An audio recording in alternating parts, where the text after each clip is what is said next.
All right, let's go. This is my first time playing this. This is by the creator of the Stanley Parable, and the game will tell you as much. So if you remember the Stanley Parable, which was just the funniest game, like a walking simulator, you walk around and like it narrates to you, it talks to you, and the narration changes dynamically depending on what you're doing in the game, and it's like brilliant. It's fantastic. This is by the creator of that, and I've had this in my Steam library forever, like years and years and years and years. I have had this in my Steam library, and I've never played it. So huge thank you to Bokikyo for finally getting me to play this.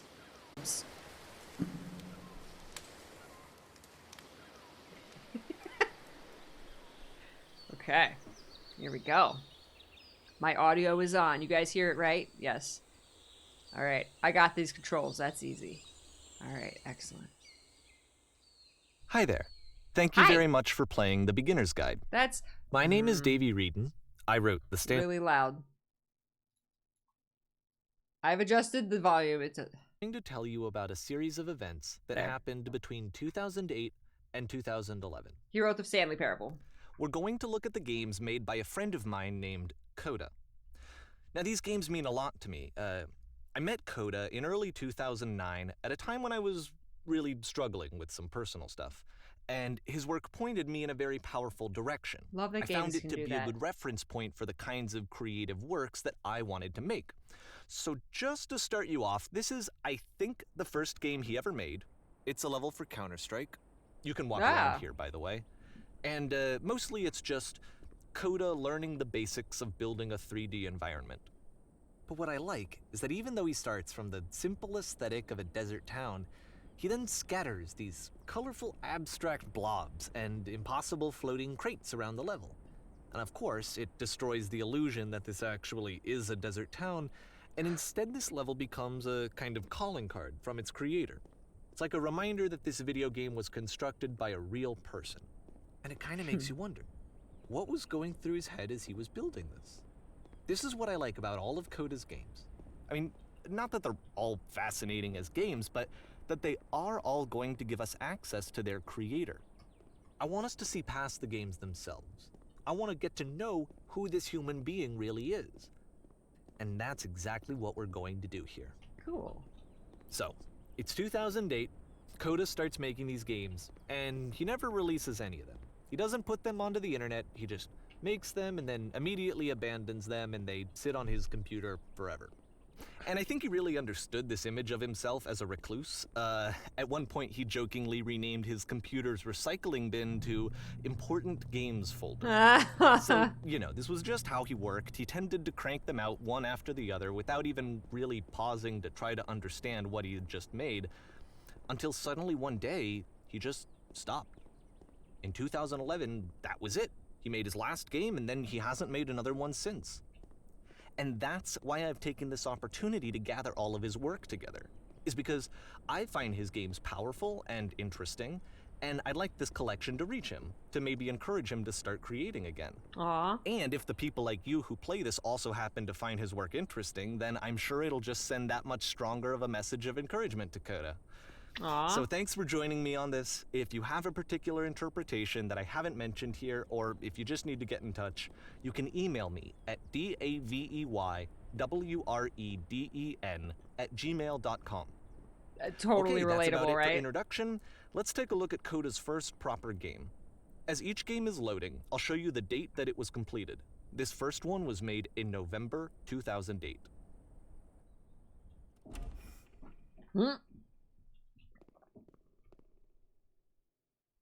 Whisper machine status active. Evacuate immediately. Whisper machine. Oh my god.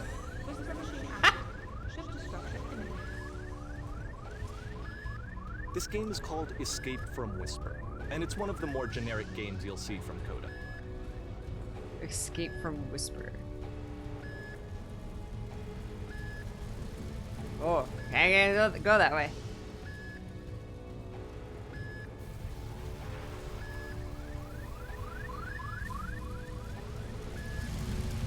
Oh wait, can I shoot him?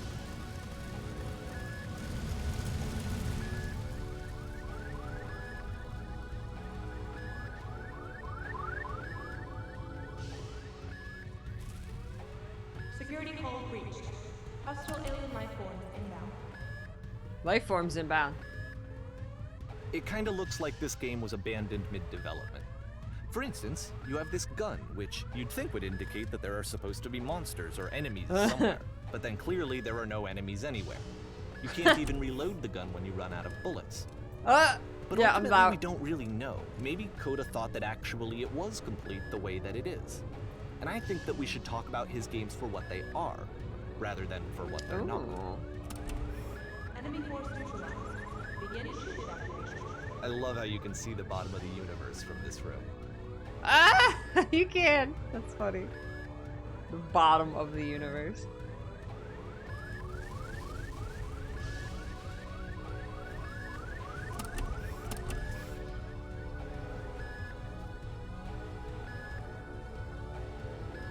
Apparently, this space station has a labyrinth on it. Sure, I don't know. There's really no reason for it that I've ever been able to discern, so in the interest of time, I'm just gonna skip you on past it. Ah! Nice. Hey, what's up, Phil? Okay, this is the part that's interesting. The game has this narrative about the whisper machine and how it has to be turned off, and then you get to the engine room. Hey, you there, in the engine room. You could save us all. That beam is powering the whisper machine. We could disrupt it by introducing a great enough heat signature. If your body could stop the beam. It's so much to ask, but for all of our lives, would you do it? Could you give yourself? I give myself. Oh. Oh. Oh! Oh! I'm on the Pause ground. here for a second. What you just experienced, stepping into the beam and then dying, is probably what Coda had initially intended when he was developing this level. But when he first compiles and plays it, something goes wrong. There's a bug somewhere. And this is what happens instead.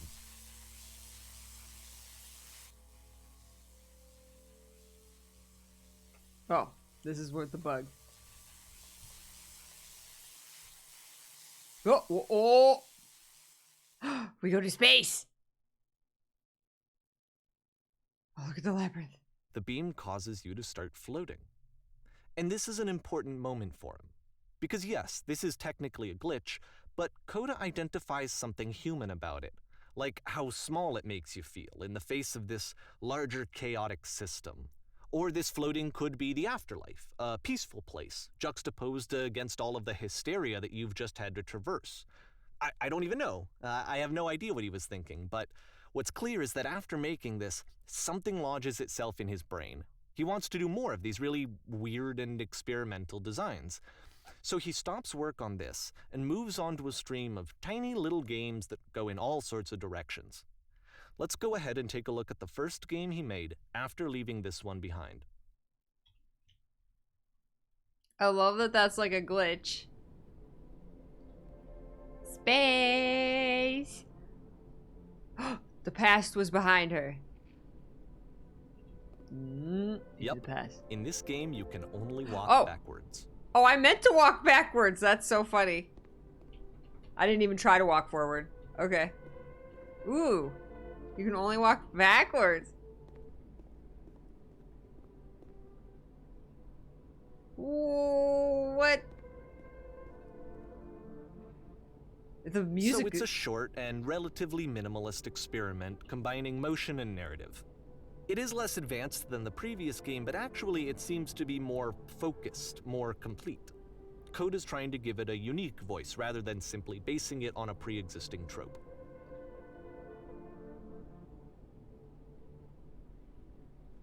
That's creepy. Why does the future keep changing?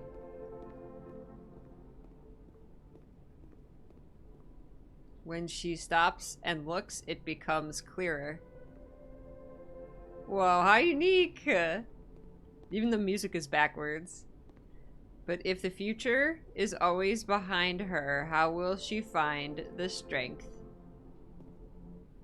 to confront it? It's a short little thought, it says what it wants to say, and then it ends. Didn't need anything more than that. Nice. Which to me is why it works, because it gets out quick. Okay, next one. Oh. I like that gravel texture is really cool. Okay, this one I can move forward. Oh, man!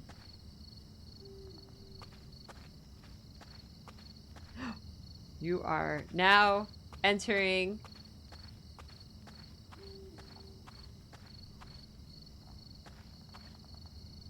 And that's it. Okay, the meaning of this game won't be clear just yet. Please be patient with me for a few more games, and I promise you'll see what makes it interesting. You are now entering. Oftentimes, Coda would put bizarre titles like this one at the start of his games. I wish I'd known him at the time that he was making these early games. He would really only talk to me about his work as he was making it.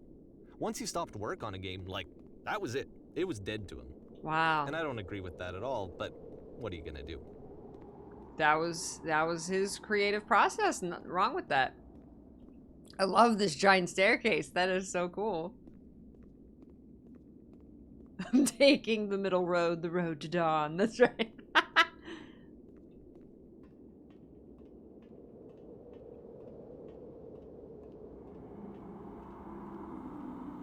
Wind. Am I going slower? I'm going slow! Once you've been slowed to an absolute crawl, the door at the top of the stairs opens. So why, if Coda's not showing these games to anyone, why bother opening the door at all? Well, to show you, I'm modifying the game here so that when you press enter, it'll bring you back up to full speed so you can enter the door for yourself. You're modifying the game? Okay.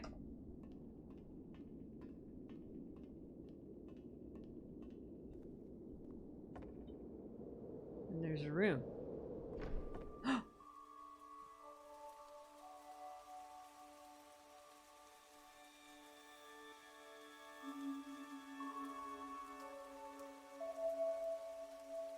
A room that's warm and nice and filled with little ideas for games. Oh.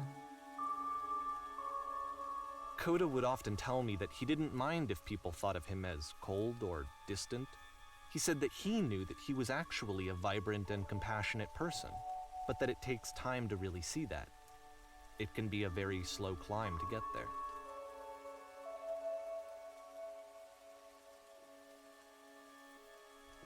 Captain is always wrong. Ooh. Ready, set, fish. I like that one because it was like you were never intended to really get there and see that. Hey, Green Luther. Hi, Snuggly.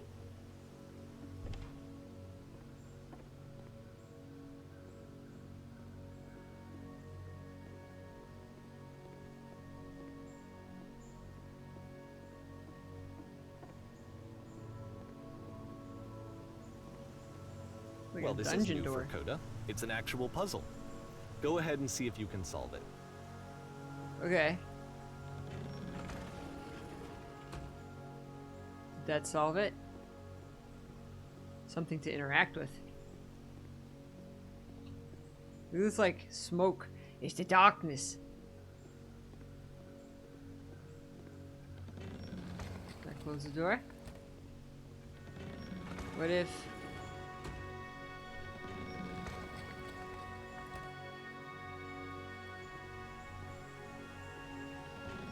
Don't forget that solution, because we're going to see this puzzle again soon. We're Oh, going to there's see it a lot. dots. We're gonna see it a lot. Okay. I see 3 dots.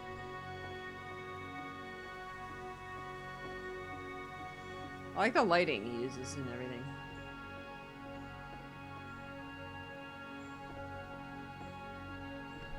I wonder how old So that seems to be Coda it, was right?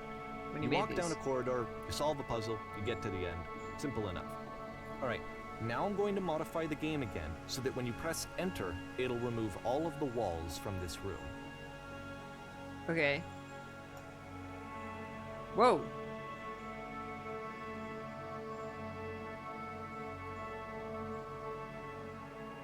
How about that? There was more to it than we had any way of knowing. I actually find it funny that this game comes after the Stairs game, since they essentially convey the opposite idea. So, in the Stairs game, a dull exterior concealed a rich interior. And then, in this level, a dull interior hides this fantastic outer world. Either way, I think that the point is the same, is that most of the time you don't get to know what you're missing, or even that you're missing anything. That's not your role as a player. So if your role here is not to understand, then what is it? To experience. Hi, Rose.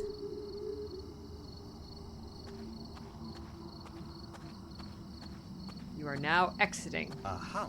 So, this, combined with the entering game from earlier, tells us that Coda believes his games are connected somehow. It could even be that the Stairs game and the puzzle game are literally connected in between this and the entering game. There's a bigger picture that all of his games are meant to play a role in, some larger meaning that we won't be able to grasp until we've seen all of them. And once we have, we can step back and start to understand what exactly that bigger picture is. I love this. Is like when you watch like a video game theory, The Great and Lovely Descent theory video.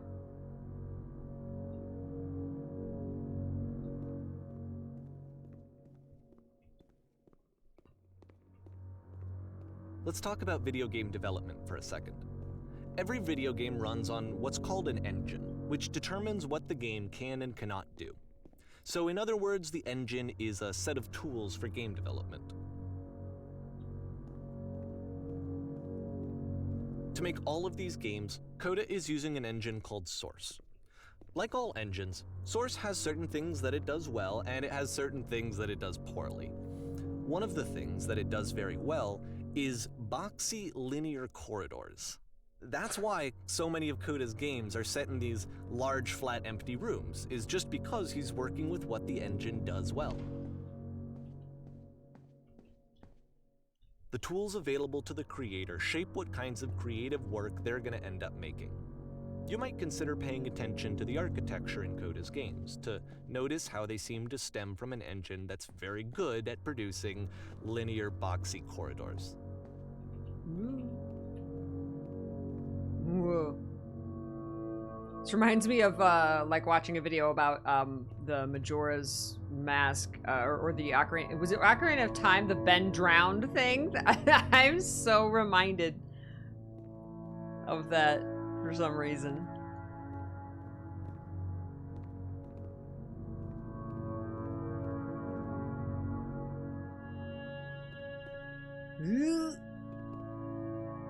Oh no! Oh no!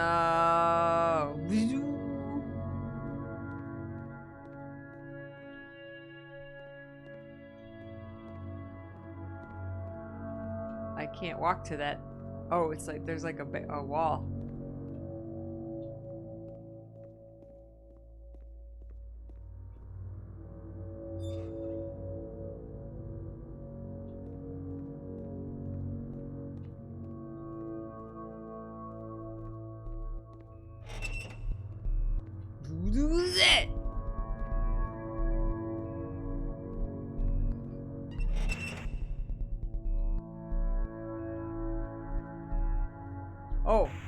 Oh, it moved. Oh, I'm in the cage. Oh, I'm gonna be slaughtered. What if I go this way? Oh, I can't go that way. I can't go that way. This prison, funny enough, in Coda's original design, the door stayed shut for a full hour before letting you go. Oh my god. If you don't mind, I think we're gonna skip that. Wow. This is something that he and I used to argue about a lot. You know, whether a game ought to actually be playable, whether it means anything if no one can get through it. And I would always defend that, you know, all this work goes into the game, why not make it playable and accessible? And so we just got into heated arguments over it, and there was one time that after one of these conversations, he went home, and a day or two later, he sent me a zip file entitled Playable Games that was full of hundreds of individual games each of which was just an empty box that you walked around in and nothing else. Believe me, I played every single one of those just to find out if there was like a gag hidden somewhere. There wasn't.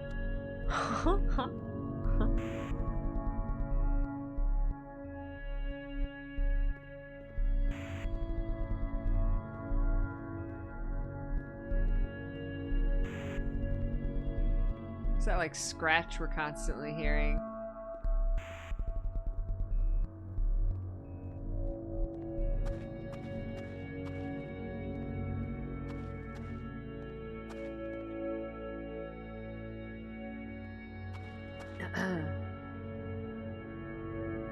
But Mr. Narrator guy, aren't you ruining Coda's intent if you let someone skip the thing? True. You're not, when he's saying, okay, take down the walls, or I'm letting you get to the top of the stairs, or we're skipping the part where you have to sit for an hour, it relates to what he just said, is you have to make a game playable. And that's kind of what he's doing, is showcasing Coda's basically not unplayable games, but games that most gamers wouldn't play because they're not playable. People would, not sit there for an hour. They would just turn it off and say, okay, I guess we're done. So I think he's presenting these, unplayable or not very playable games in a playable way. He's showcasing them in a way that, It's the puzzle again. That with we would actually experience. As the last time. Okay, so we go in.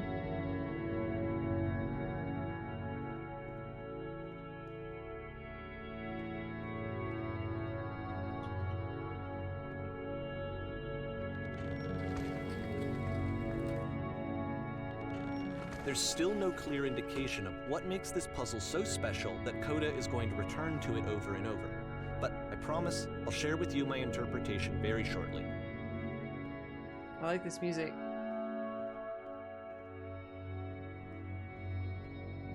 If you make the player wait an hour, we can chat for an hour. True. True. Maybe that's the message, is go do something else for an hour, right? While your player is sitting in this cage, because they're in a video game. And so they are in this cage and they can't escape, but you, the real person, the player, can escape the game. You can walk away for an hour and do something. You can rest, you can sleep, you can talk to someone, you can get food, you can do something. There's the message. The player, the game character is trapped, but you aren't. You can go and do something else and make use of that hour. Can't go because we have to watch Peachy. Oh. Listen. You there, did you come from up above? Here, Coda begins using there? a kind of dialogue system that he fashioned out of the engine's chat capabilities. Use the 1, 2, 3 buttons on your keyboard to respond. Did you come from up above? What was up there? Yes, there was a world stamped with whiteness. Yes, there was an enormous prison I spent hours in. Yes, there were these floating colored blocks.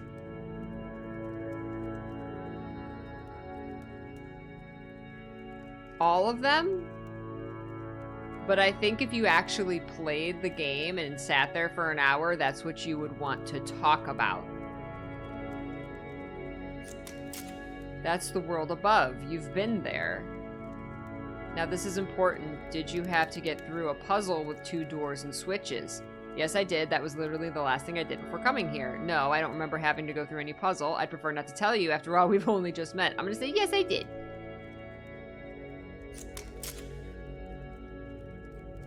Again, perfect. Now please tell us how you solved it. Tell us the solution. Tell us how to get to the other side. I don't remember how I solved it. I'm trying to remember, but I can't. I didn't solve it. Someone else let me in. Trust me, you don't want to go over there.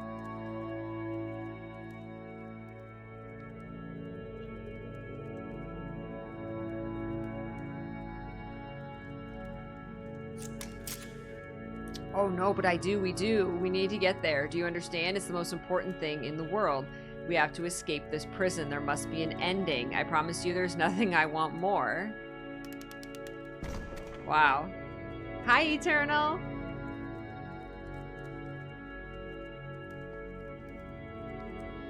Oh. Okay.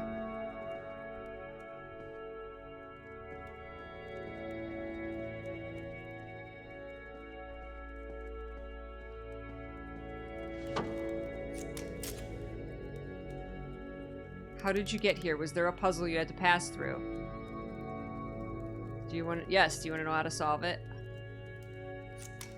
Look at this guy, like, leaning over now. He's, like, to one side. Oh, no, we actually find the black space between the doors to be far more interesting. Have you seen it yet? Ooh. Why would I care about the space between the doors? Actually, now that you mention it, I remember feeling strange as I passed through it. I don't recall a space between the doors. Ooh.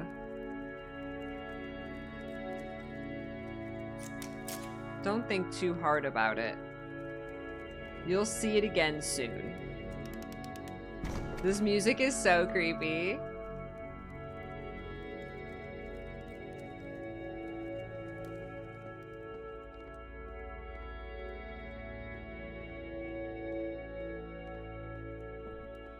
And so we make one last descent down to the final floor of the level.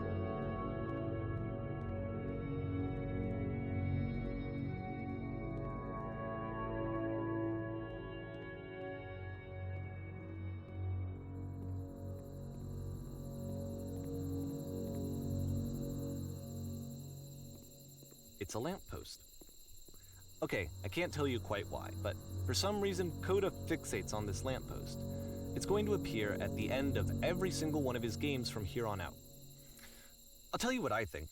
I think that up to this point, you know, he's been making really strange and abstract games with no clear purpose, and maybe you can only float around in that headspace for so long. Because now he wants something to hold on to. He wants a reference point. He wants the work to be leading to something. He wants a destination, which is what this lamppost is. It's a destination. We're going to see it in the work as well. His games are just going to become a lot more cohesive, a lot more fully developed, with more of a clear idea behind them. And as we go, that idea will get clearer and clearer and clearer. Reminds me of the light in One Shot.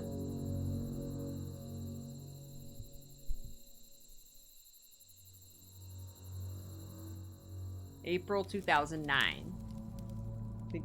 This game is connected to the internet. As you walk around, you can leave notes. All notes you see are left by other players.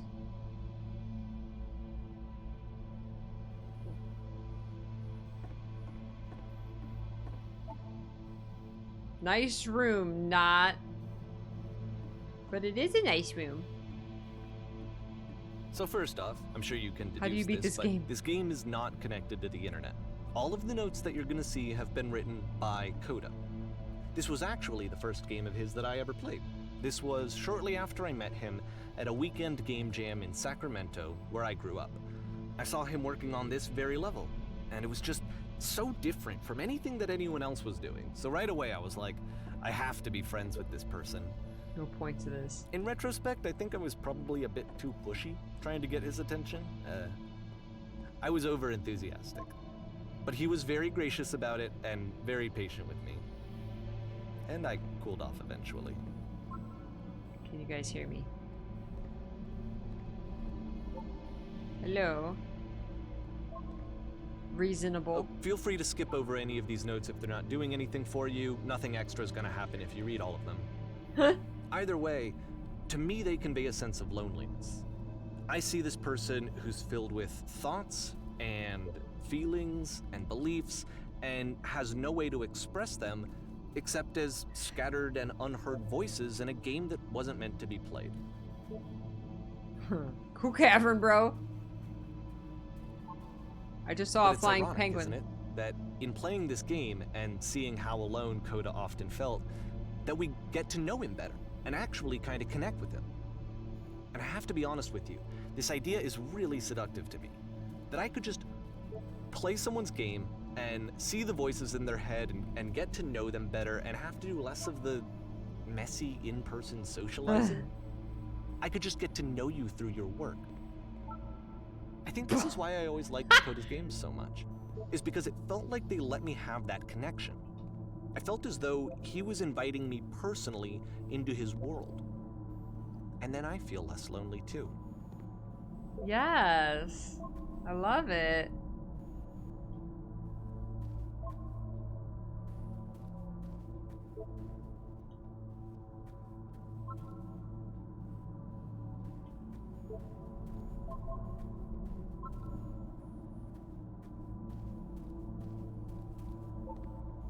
Everyone read it.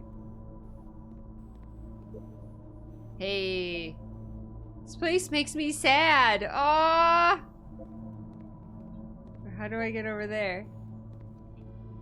Can I... Oh my god. Can I jump off the edge?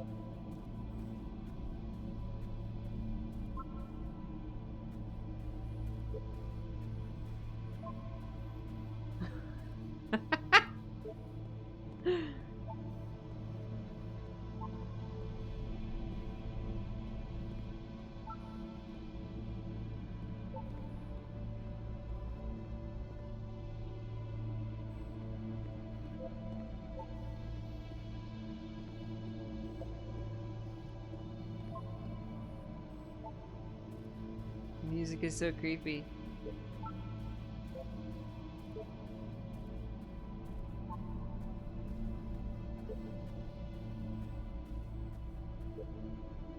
What the shit is this cavern?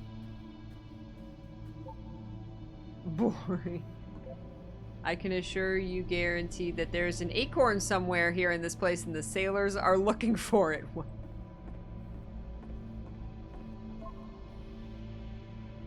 Looking for someone to talk with. Wow.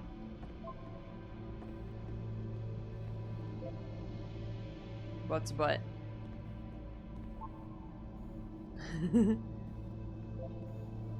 Recognize me, please.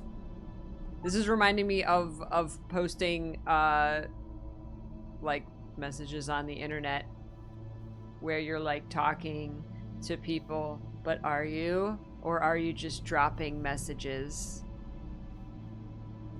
and trusting that other players are reading them? Like Twitter, exactly. This is Twitter. A free t-shirt! Door how open? Open sesame, make games includes door, cannot open door, thanks. Someday I will meet the person who made this. Ooh. New room!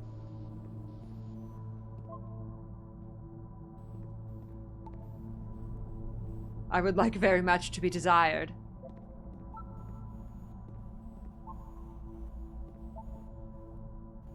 Don't bother.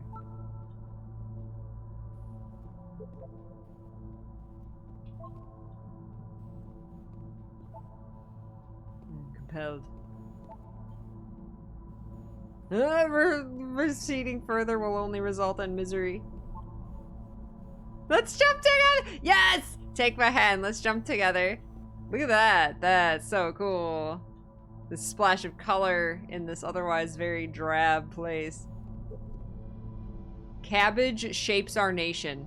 That's the best one. That's Cabbage Guy wrote that.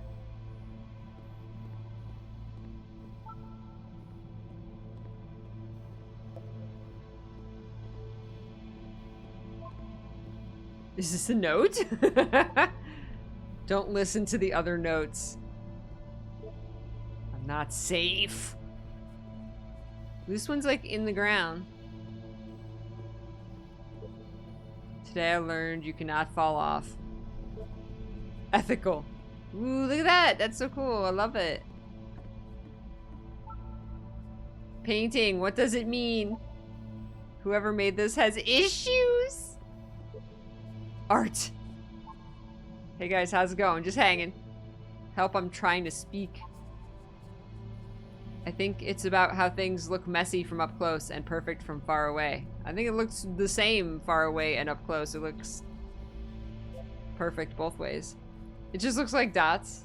It looks like dots from back there. That's what I saw. Cabbage shapes our nation. Spoilers, it doesn't mean anything. Stop pretending you are other people. It's about how this game is pretentious and you all suck. Maybe I'll feel real someday. He was himself the most horrible creature he could imagine. Well, I'm here now. Yeah, we're all here now. There must be a reason for it, though. His terrible secret, he kept it well. I beat the game! More room. At the end of this level, we're going to see the puzzle again. And here, I'll tell you what I think the puzzle means. Each of these games represents an idea that was on Coda's mind at the time that he was making it. And the puzzle is a way of closing the door on a previous chapter of his life before moving on to the next one. Oh, almost there.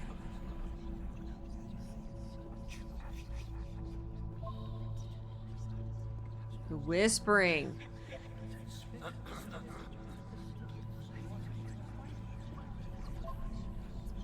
In each of his games, after exploring a theme that, he might find difficult, Coda can then place this puzzle that he knows has a reliable solution, he understands exactly how it works, and so it gives him a simple mechanism for moving on. I have been here for literally an hour. What do I do? Help. Shit, how do you solve it? Developer answers, please. This doesn't make sense. The second door won't open. Help! I figured it out. Because there's this dark area between the doors, a space between spaces, before you move on, you get to pause. Just for a moment, a few seconds to reflect on and let go of the events that led you here. Wow. To step back and connect the pieces together. To grasp at that elusive bigger picture. I like that, like, the darkness between, like, projects, between... That's cool. I like that interpretation a lot. Hi, everybody. Arctic Rooster, Ivy, Wing. Hi, Wing. This is it. This is as far away as you can go in the dark area.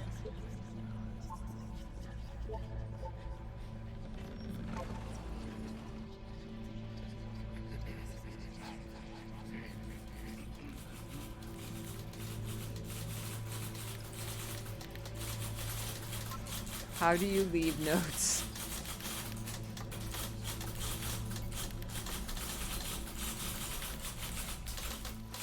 There's the lamppost. Are you there? Please say something. It can be anything. I just need you to say something. Talk to me, please. Why are you having so much difficulty talking? Speak, speak, speak, speak, speak, speak, speak, speak, speak. Speak, speak, speak, speak, speak. Puppies are speaking. Wow. Okay, this one is tough. It's gonna kind of just spin its own wheels for a few minutes. Hang with it.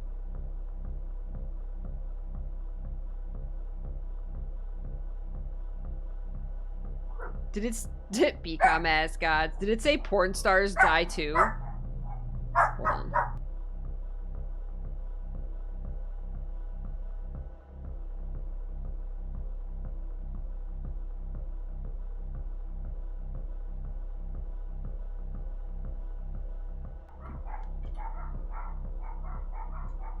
Sorry for the puppies.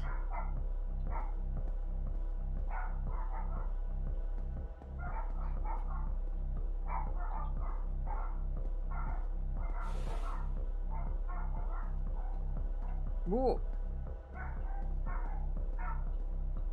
There's like a well. Ooh, I like that wall.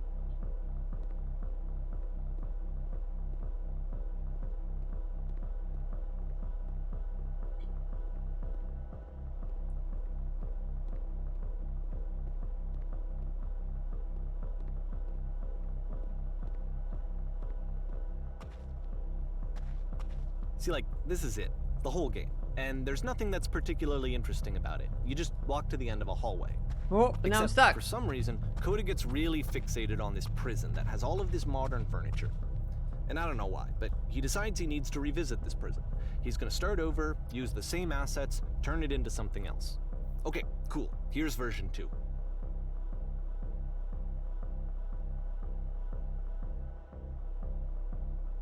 What furniture ought to go in the center of the room? Oh. A refrigerator. That's not a refrigerator. What about along the wall of the room?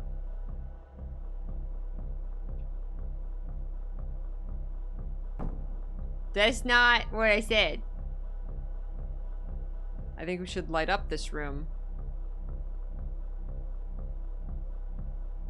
Just push number 4. Nothing.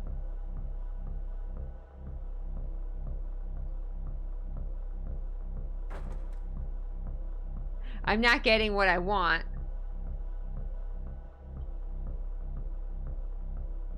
A table. You need a table. Who are you? Where exactly are you doing this from? I'm pretty sure none of my choices are making any difference. Tables were invented in 1935.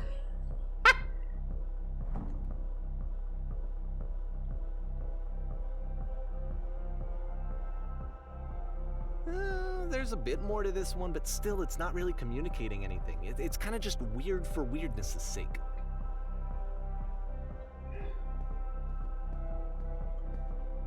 So, okay, he throws it out and starts over. This time he comes at the prison idea from a different direction. Okay. Oh.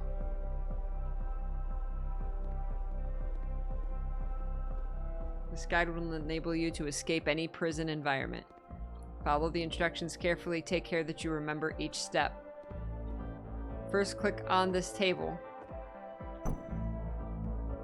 Good. Go over to the photo frame and click to turn it slightly.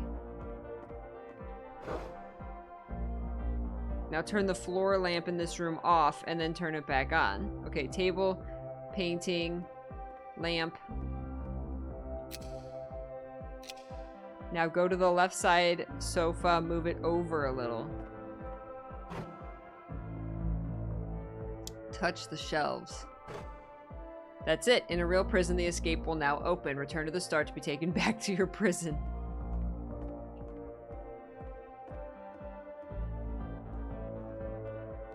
Return.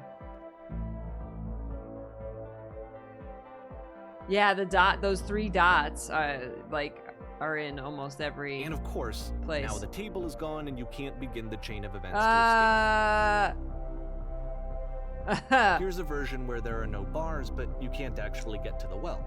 And then a version where the inside of the prison is the outside and the outside is the inside.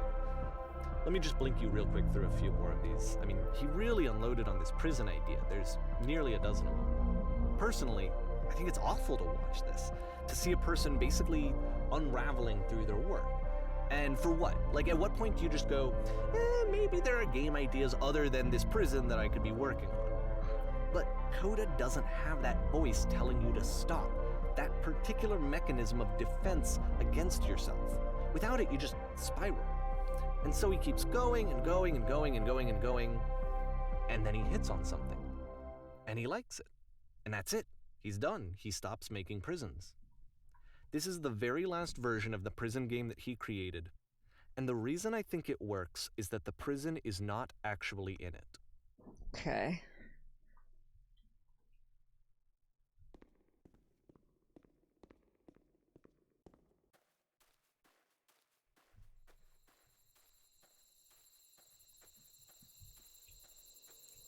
This is like Alan Wake.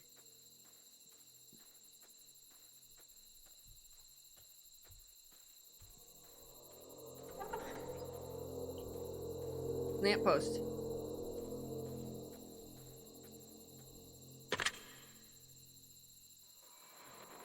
Hello?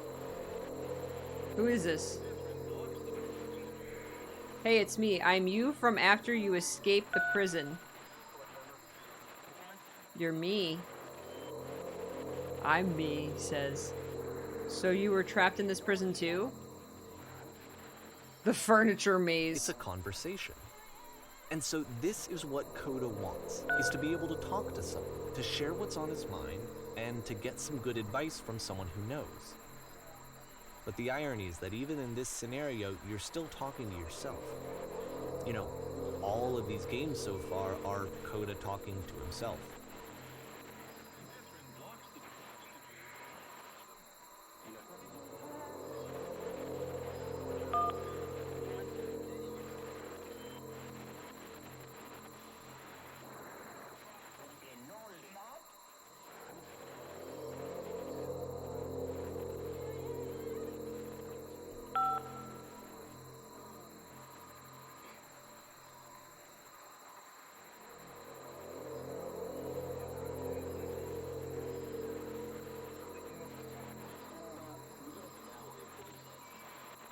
Ooh, wow. I like all three of those.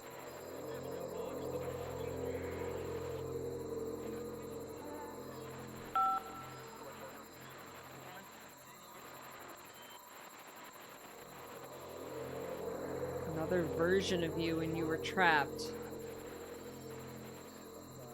I think I'm the first person to call back. Then can you tell me how to get out? Maybe I can come find you.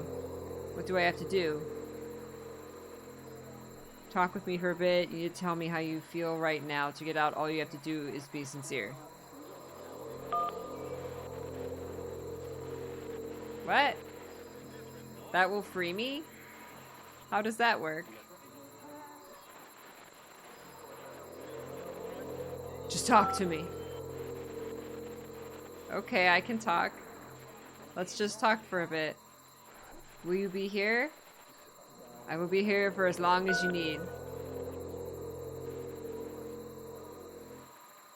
Ooh. I can see why he considers this a fitting conclusion to the prison games. After all of the obsession and frustration, just to be told by someone you can trust that things are going to be okay. Wouldn't that be nice? Even if that person was yourself. So what would it look like if Coda wanted to make a game about talking to someone other than himself?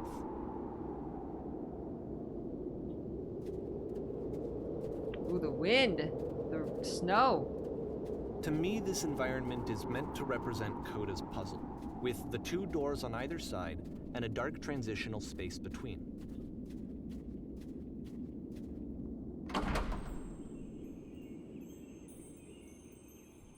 There's some nice pillows, though. The glass. It's spilled. Oh, hi. Clean. Well, my goodness, I'm glad as all heck that you showed up.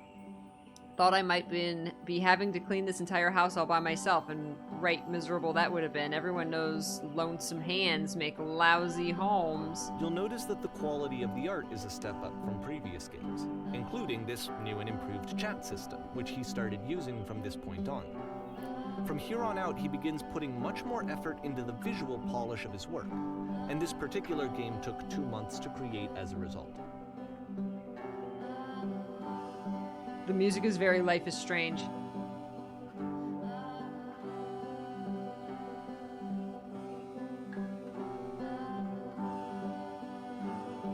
Now you just might be getting a little ahead of yourself there, no? Why don't we start cleaning and then you decide whether you can do it all night? I'll finish up here. In the meantime, could you please clear the table? Much nicer. That's the table I want to see. Now would you please run into the bedroom and make the bed? You're just trying to get me into the bedroom, Mr. Clean.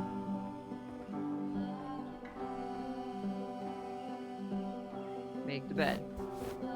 I wish it was that easy. While you're in there, why don't you straighten out the rug a bit? All the details matter. It's not straight. It's flat.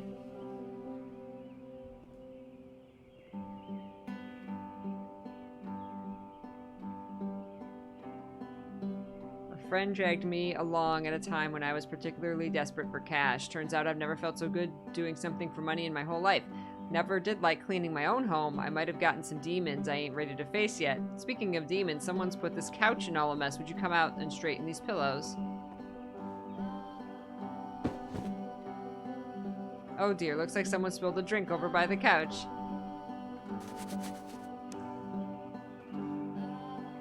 I feel compelled to share an incredibly cheesy personal insight. You okay with that?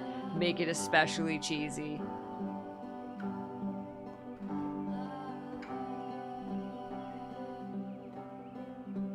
No! No, it was stupid. Sorry, never mind. Hey, these dishes need to be washed. Why don't you come do that? Just making me clean this place. Last I checked, the tub needed cleaning. How about you scrub it down as best you can? No need to be perfect. We're all just human. Wow.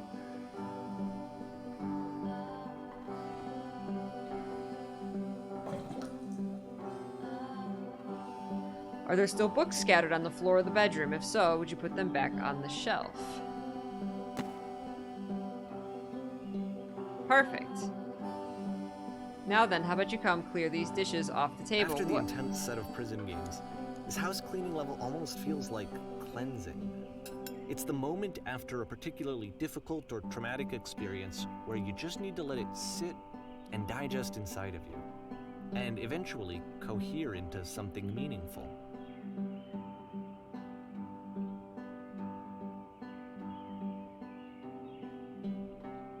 Are all houses this easy to clean?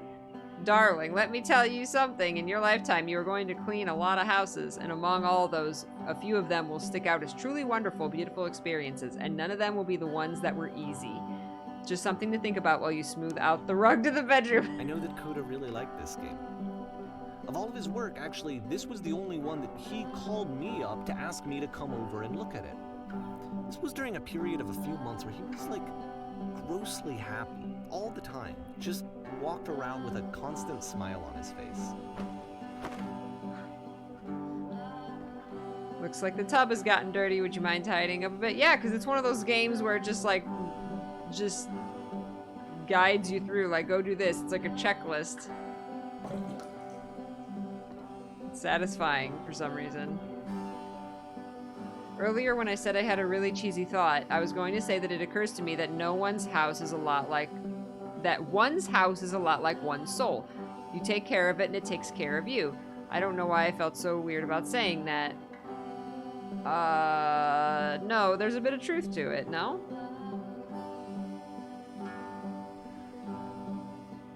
Anyway, so housekeeping. Let's keep doing this. Books, would you please clean up the books? Thanks, okay. Who keeps messing up the books? The pillows on the couch are a real mess. I'm glad he made this. I'm glad he found some peace. Aww. Question. But, of course, Do you it enjoy can't this? last. The music stops, your companion is gone, it's time to leave. Right as The he door at the asks top you, of do the you hill is now enjoy open as this? well. Again, you can't stay in the dark space for too long. You just can't. You have to keep moving. It's how you stay alive. Wow.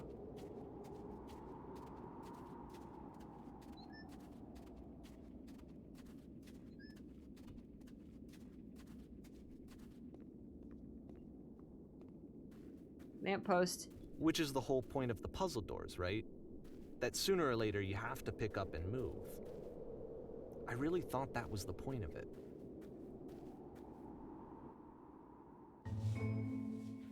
Items you love This at one members gets only a bit prices. goofy. Why did you come here today? Was it to improve your life? Was it to get a better job? Was it to make your relationships more meaningful? No. You came here to become perfect. This workshop is going to teach you how to be perfect. I want your friends, the people in your life, to look at you and think, wow, this person is a better human being than I am. Right now, who do you think about that way in your own life? Who do you know who is so well developed as a person that they make you feel disgusted with yourself, compared to whom you feel useless, selfish, ungrateful? I intend to make you into that person. I don't want to be that person. Perfection is within your grasp. And the question is not how we do it, but how do we do it effortlessly? This is easy. It's so easy. It is so About easy. halfway through the game, the Being perspective perfect is shifts. effortless. Whoa! Whoa! There's like screaming. And you play as the teacher. And suddenly, you discover that your teacher is just as bigoted and afraid as you are. Oh, and also you can move around the classroom now. This is the key. How do I achieve it with no effort? On the way to work, I told an elderly person to start contributing to society. Kids should not follow their dreams. What? Oh, I didn't know I could pick that. Well, let me tell you right now, if it isn't effortless, then it's not the right answer. I still love you. It's just that you make me feel cold on the inside. Being alone must be awful. What?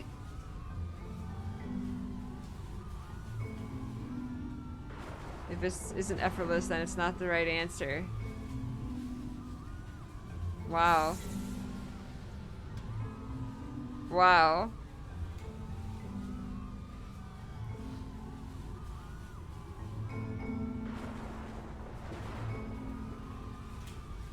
Wow. Ew, I'm developing a cyst. Gross.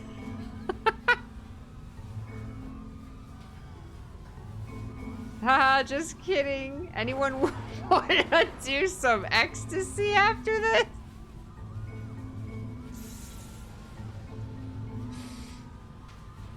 Holy shit, you guys. Something is coming out of the back of the room. Look out.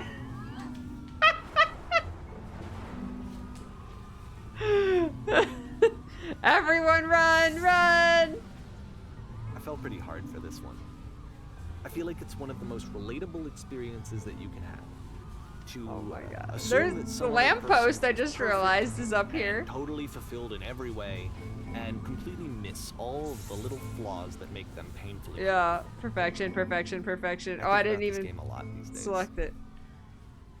Man. Man. Man. Hi, Miazo. This is one took called a the lot longer Beginner's than all Guide. the others for Coda to make. It was 4 months between this and the last one.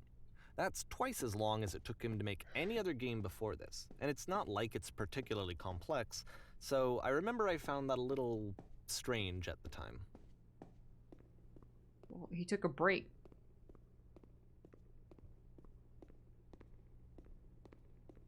There's a lot of new assets, though.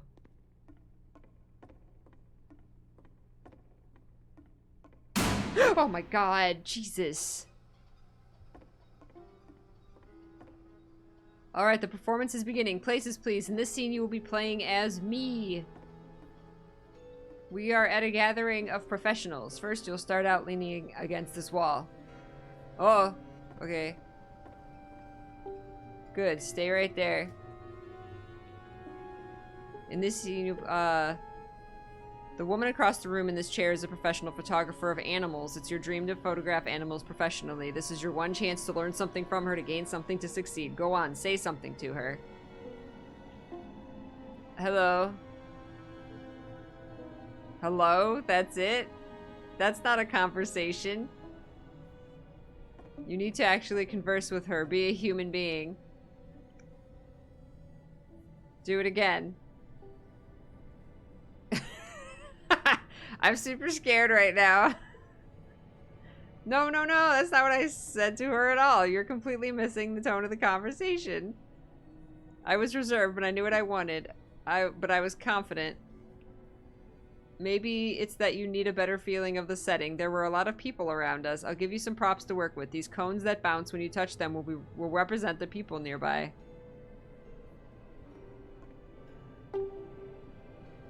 Now talk to her again. No, this is way more fun. I like that it said it told you specifically bounce when you touch them.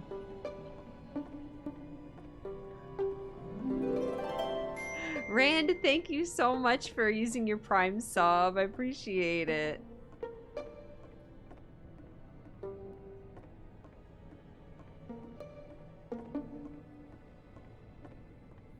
Okay. What are some sacrifices you've had to make? You're messing it all up again. You'll freak her out if the conversation gets that personal that quickly. Do you not realize how important this was for me? I'll never get another opportunity like this again. Everything was riding on this. I want to try something. Try stepping back from the stage. There's the lamppost. The floor is so shiny.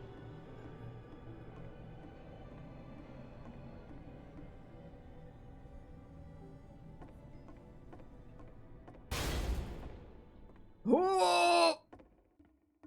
Cage again. Okay, yes, now this is working. This is what it was like. Eerie premonition of what's going to happen next in Coda's life.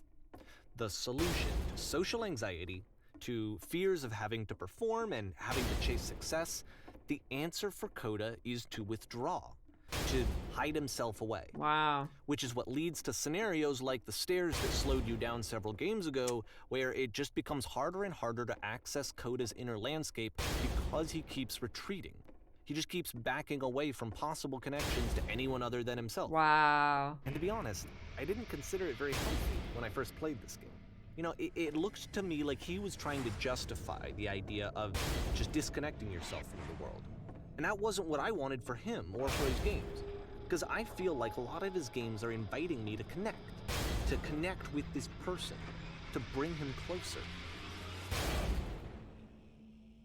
But what can you do? After this, Coda went off and took another 5 months to make a new game. Wow. Yeah, mood, right? Jesus. Mobius trip. To play this game properly, you must keep your eyes closed. What? Wait. Wait. Okay. But I can't read chat if my eyes are closed. Okay.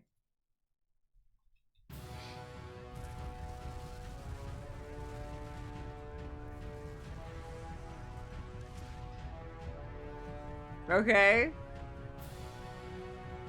Man, what you instantly imagine must be on the screen. Oh, I lost my place on the keyboard, though. That's the problem. Okay. What, do I walk? Okay. I'm walking, maybe? Did I die? I died. Let's go this way. You should probably open your eyes if you haven't already. It's okay. pretty much impossible to solve otherwise. And there is a solution, by the way. There was a giant door, and then my vision went like, the door! Okay. I am blind! No, I have no... Ah! Blind. What's going on? Captain, what can we do? Help, I'm blind. I can't die like this. I can't die like this. This is research. I don't know why it happened to me too. Someone get help. Please tell me how to solve this. Okay, if I can activate the shields. I have no idea where we are. Oh, the door is coming! Ah! Someone help. Someone do something. Maybe we... Uh-oh. Okay. What's going on?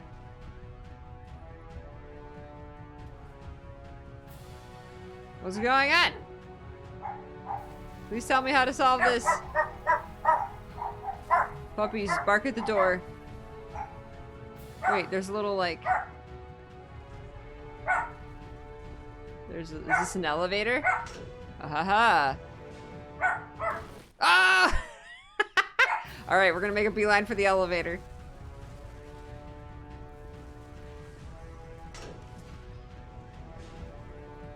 Truth. The only way to stop it is to speak something that is honest. What's honest?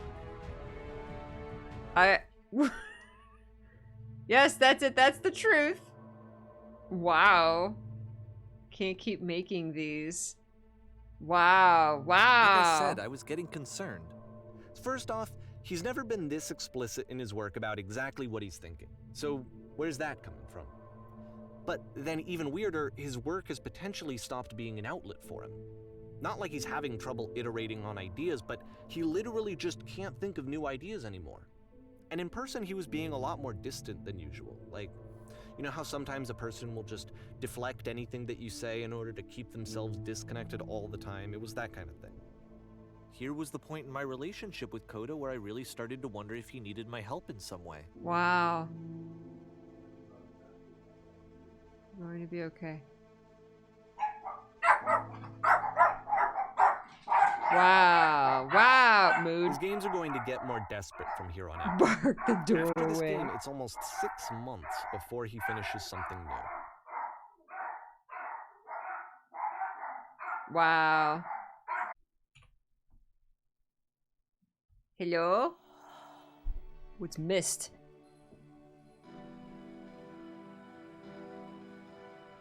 Hello, is anyone there?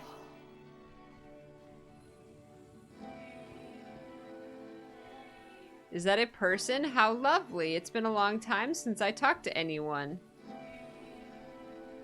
What's wrong? You look lost. Oh my god. Jeez.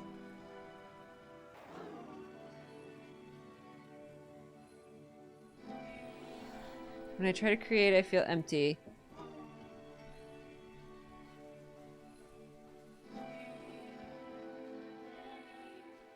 Oh no. What's happened? Did something change?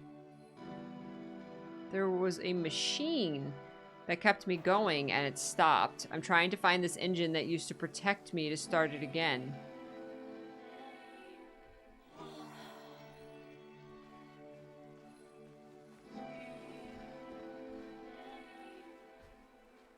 Wait, you're looking for a machine? I think I know where it is. It isn't far.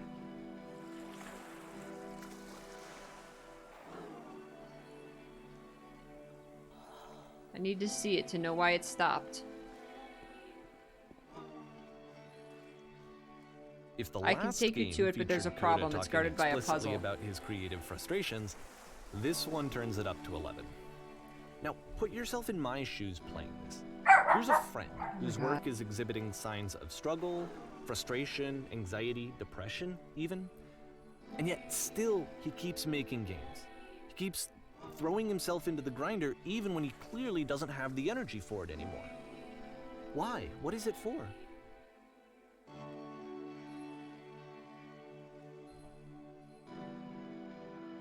Doesn't matter what I say, does it? We're going to end up there one way or another, right? Let me say that. Deal! Oh, I said 3 and it said deal. Wow. Oof. Yes, Coda has burnout and needs to take better care of himself. Yeah, this is what burnout is like. Oof. Wow. This took a turn. This took a very personal turn. Perfect. Come along, I'll show it to you. Because from my perspective at the time and just what I knew of him, this was a result of how isolated he was. He was in his own little bubble, just sitting at his computer all day, not really showing these games to anyone, not releasing them onto the internet, and so he didn't have anyone outside of himself to connect with. He had no outlet to ground himself on. I've solved this puzzle before. Oh, wonderful. Can you tell me how to do it?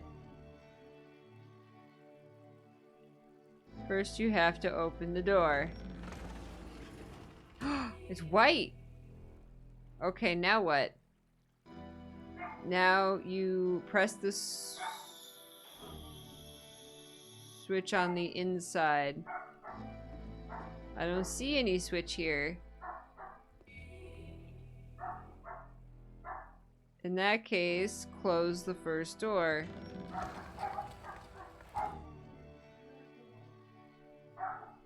Alright, what's next? Now press the switch. That was so You simple. Can't believe I talk never solved it yourself before. out of loneliness. It doesn't work that way. You can't be the one writing both the questions and the answers. Then there's no movement. Then there's no circulation. If all of your anxieties are being channeled into your work, then if the work ever fails, you have no backup and you're just going to crash.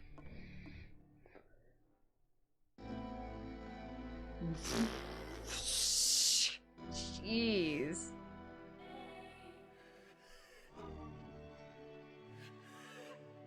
Oh God.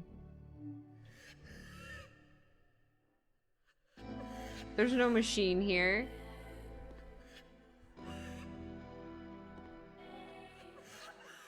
Trust me, you'll see. You have to say that your work is fun and easy. You have to say that game development is simple and joyous and that you love it 100% of the time. Oh my God. There's like a woman having a panic attack in the background. Sure, making games is easy. Ah, that feels wonderful.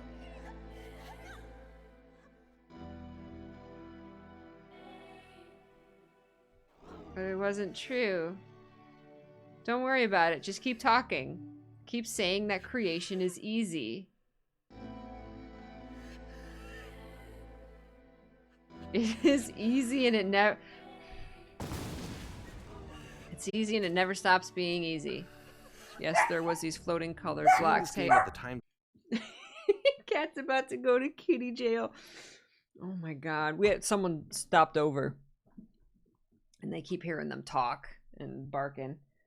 And like this game is giving me a very like personal, close, like way too close to home experience right now. And like, but then the dog barks and like completely takes me out of it.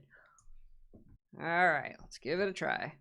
It looked really unhealthy to me. I was watching him do this to himself, and I hated it.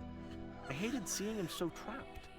It's like, video games are not worth this amount of suffering.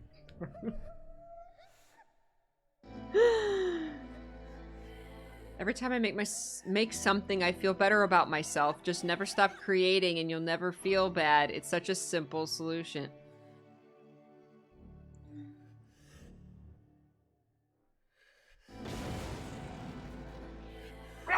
Just say the thing. That's how This is someone I really cared about. And I used to get so much joy out of seeing him create. For him to suddenly become angry and frustrated like this, it was the worst thing for me. Oh, man.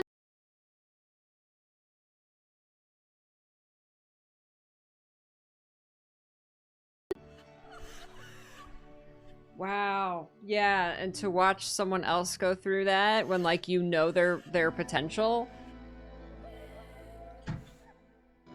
I'm going none of this is helping. I'm going to vomit, please. Where is the machine? I'm going to vomit. Patience, you have to trust me. I promise this will work. Please continue. Pain breezes effortlessly off me. Any sacrifices made for my work are worth it 100% of the time. It always pays off eventually.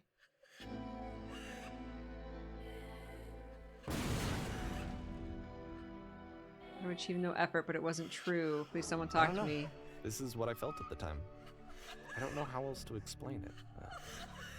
I wanted it to stop more than anything. I had never felt so rotten. I needed more than I had ever needed anything for this to stop. Wow. No shame, no fear, no guilt. I'll be safe about... Man. It's that cage. Incredible. That's it. I'm free. I'm free. Oh no. Oh. But it didn't stop. After finishing this one, Coda takes another 7 months and comes up with a new game.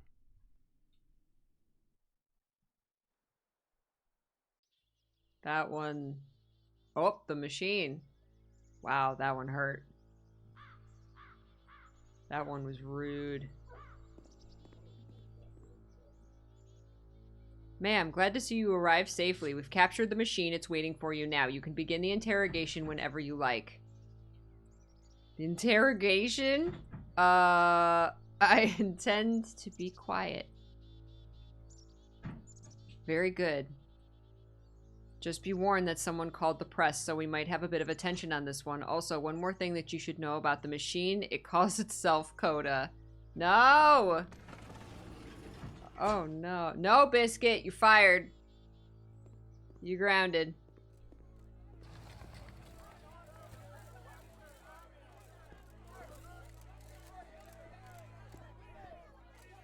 The poisonous games.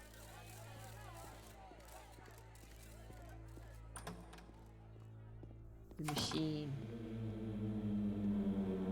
And of course, it's the machine. You stopped. You stopped. Brain. You stopped feeding us.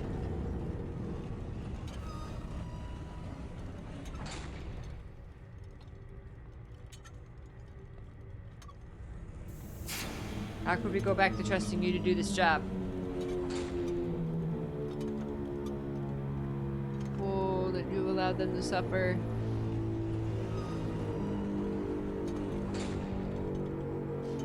Apologize for leaving me. Wow.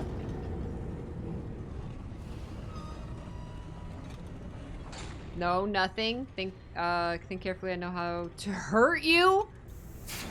I have seen the thing you fear. Wow. The sounds are so creepy. Alright then, I will apologize to the people on your behalf.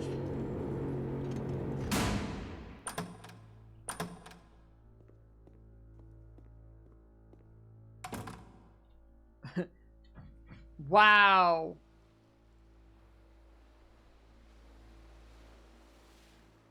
My friends. I have a troubling revelation. The machine refuses to admit that it deliberately hurt us.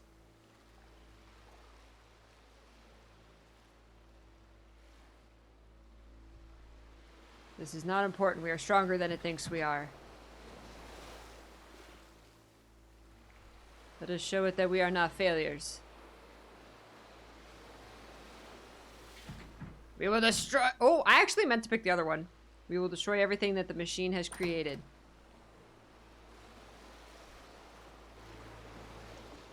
Them lights are gonna flash on at me again. Oh, the gun! Oh no. We finally get to use the gun. Oh! Oh no! But I don't wanna. What if I don't wanna?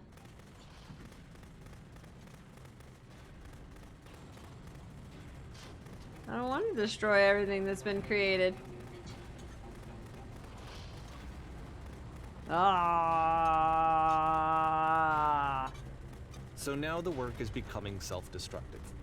And I'll tell you, at the time that I first played this game, shortly after he made it, here's what I'm thinking to myself. I'm thinking that Code is stuck in his own head, and that it's having a very negative effect on him, and that all he needs to do is just start showing his work to people, to get some actual feedback on his games. It might get him out of isolation. And so, as I'm thinking this, I realize that I could be the one to initiate it. Because it would never occur to Coda to start actively soliciting feedback, so what if I did it for him? If he could see the difference it would make to have more actual conversations with other human beings, would that bring him out of his mental spiral? Would it give him confidence in himself? Would it bring meaning back into his work? Wow.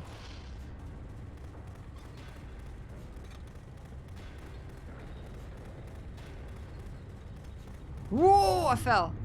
So I started showing Coda's work to people.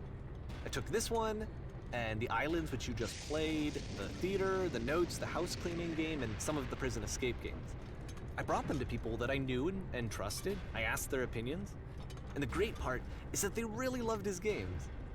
You know, the point of it all was just to give him some external reference point, but they genuinely loved his work. There was nothing for him to be afraid of. Wow.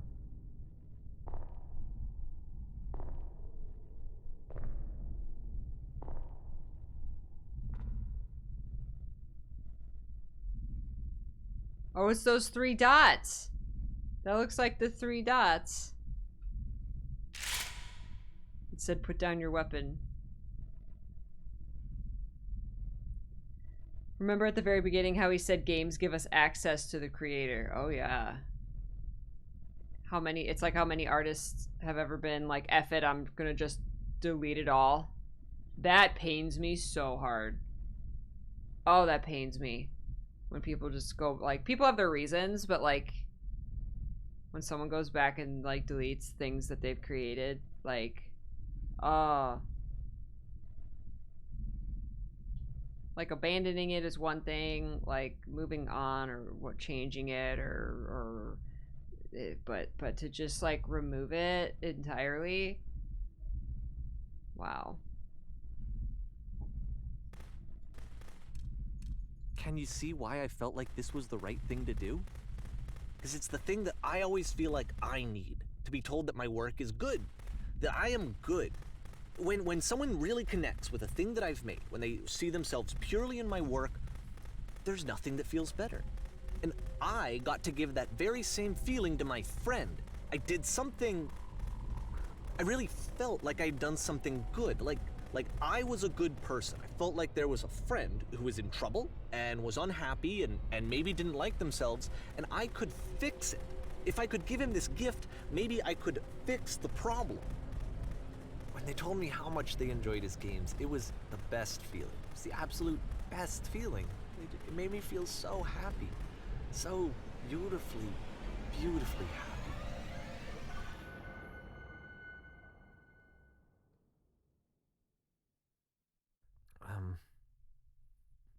So anyway, Coda finishes this game, and then really he just kind of takes off for a while. So this is June of 2011, and I didn't hear anything from him for several weeks, I guess. And so out of nowhere, one day I get an email, and it's got a private link to a new game of Coda's. This one is called The Tower, and to my knowledge, it's the last game that Coda ever made. So let's take a look. June 2011. Bo! There is a flash warning in this one. Okay. I missed what that said.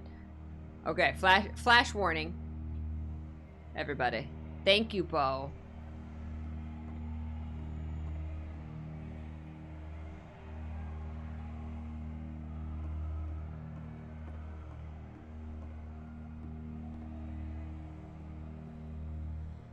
And this is where I have trouble saying anything meaningful about Coda's work. Because more than anything else, the tower just feels distant. It feels like it's trying to distance itself from the world. It's a very cold game.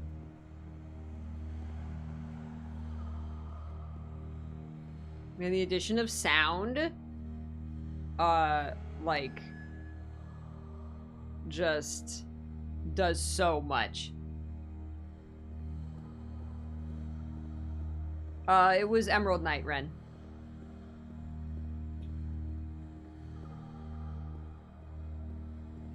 This room actually has a maze in it. Oh, shit. Except that all the walls of the maze are invisible. And then every time you touch one of the walls, there's this awful flashing and noise, so the experience is really miserable.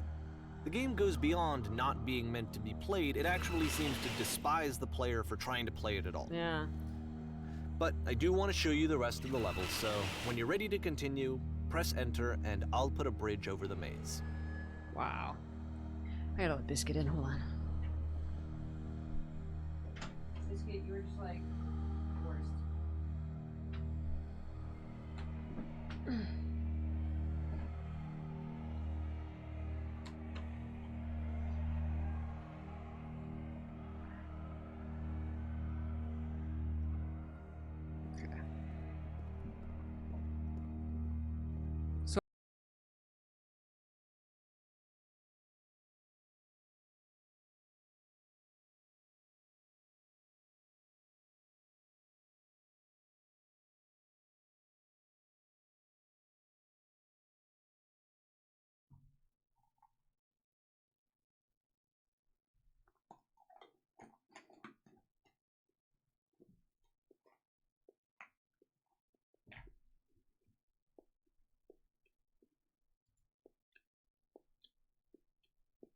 We're back. Yeah. Is that part of the game? The game disconnects you from your internet.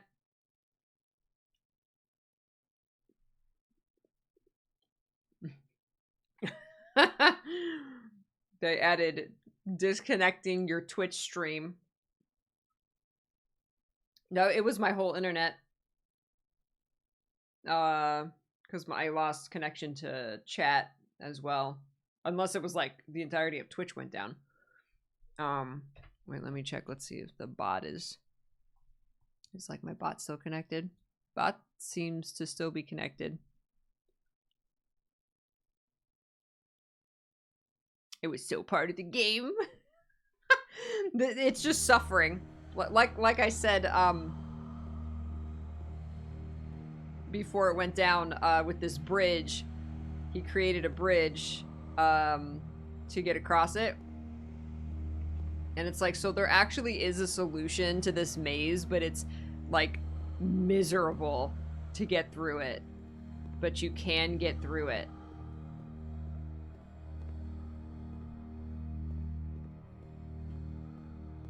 Hi, Nev. Hi, Miss Michelle. And to be fair, it's not like this is the first game that's needed some modification to be playable. Like the house cleaning game. You know, that one used to actually loop the cleaning chores and you just cleaned a house forever. I had to cut it off so that you could exit the house and the game would actually end. But that game had an idea that it was actually trying to communicate. What's the deeper idea behind the invisible maze? I just said it. The only way past this challenge is to randomly guess the 6-digit code. Like the invisible maze, it's frustrating to me, because it's the opposite of everything else that Coda has made. It doesn't encourage thought or engagement. It doesn't ask anything of me, except a lot of my time. If I could have reached him during this time, then maybe I could have asked him, but I couldn't. I still don't really understand why this is here. I'll put the code on the ground for you here, though, so that we can move on. Demands a lot of your time. Interesting.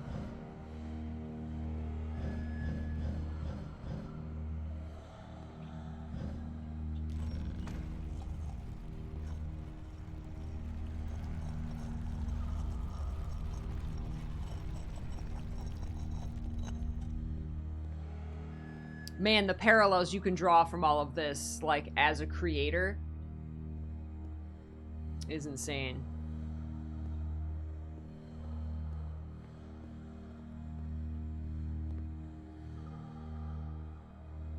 The switch to open this door is actually on the other side of the door, meaning that it's literally impossible to solve from this side. So even if you somehow brute forced your way through the first 2 challenges, and you got to this point, there's actually just no way to progress. And it's scary for me, the idea of Coda cutting himself off entirely, just saying, you know, that's it, that's the end of the conversation, not giving me any way to fix the problem. I feel like a failure, I guess, when I can't fix the problem. Maybe that's the point. But I can open this door for you, so to accept that you can't fix the problem without hacking the game. Was I a failure for not understanding this game? I mean, I don't know why I would be. It's not like everything needs to have a solution. Right. I feel it somehow. I feel like I failed, and I don't understand why. I remember, it's June of 2011. You can't accept. I'm playing this for the very first time, and as I'm playing, I'm thinking to myself, I don't know this person. I have no idea who this person is. It wasn't the guy I knew, it wasn't my friend. I had come to so many conclusions from looking at all of his work up to this point, and then suddenly none of them... I had been trying to, though. That was the thing. For years I was trying to get to know him, to understand who he actually was and what he stood for. I asked him so many times to please just tell me what his games mean to him. I asked him please to tell me what the 3 dots mean. And he wouldn't. It's not for you to know.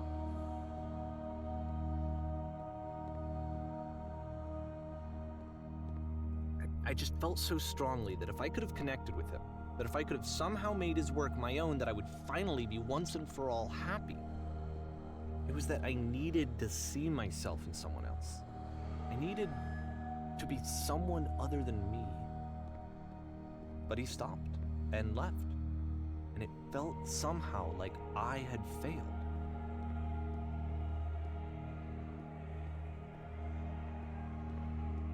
Why did you put your self-worth in this other person? Screw up? What were you missing in your life or your creativeness that you needed him? I'm the reason that you stopped making games, aren't I? It's because of what I did. I poisoned it for you. Holy shit. Narrator, you need therapy on boundaries. I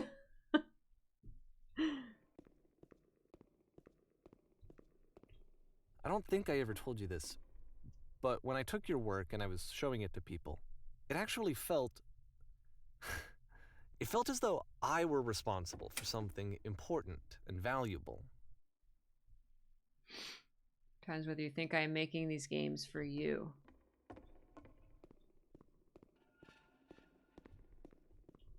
Wow. You've so infected And my... the people who played them, they treated me like I was important. They really listened and cared about what I had to say. Even though I was showing your work, I felt good about myself. Finally. For a moment, while I had that, I liked myself.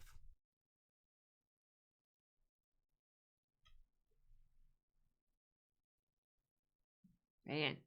And this was before he made his games himself. He wasn't making any... Well, he said he went to a game jam, so he must have been making his own stuff. But this other guy's stuff connected with him. But then he kind of took it on as his own and felt good when he was showing someone else's work instead of his own. You've so infected my personal space that it's possible I did begin to plant solutions in my work somewhere hidden between games. If there was an answer, a meaning, would it make you any happier? Would you stop taking my games and showing them to people against my wishes? Giving them something that is not yours to give, violating the one boundary that keeps me safe. Would you stop changing my games, stop adding lampposts to them?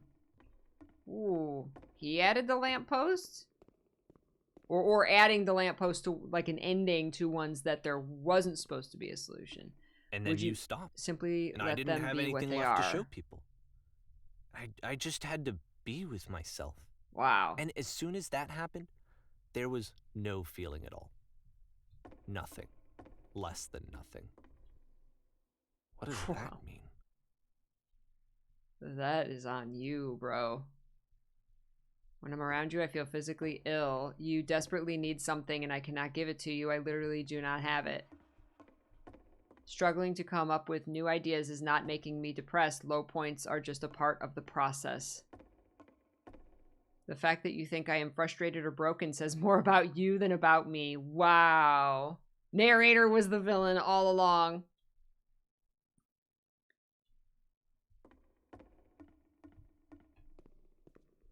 I realize that this doesn't make sense to you just yet. Which is fine. You're not my problem to solve. But I do hope that one day it clicks and that you make peace with this thing you are wrestling. I'm afraid that I did something really stupid because I don't like myself. Yup. And when you finally see what I am talking about, don't say anything.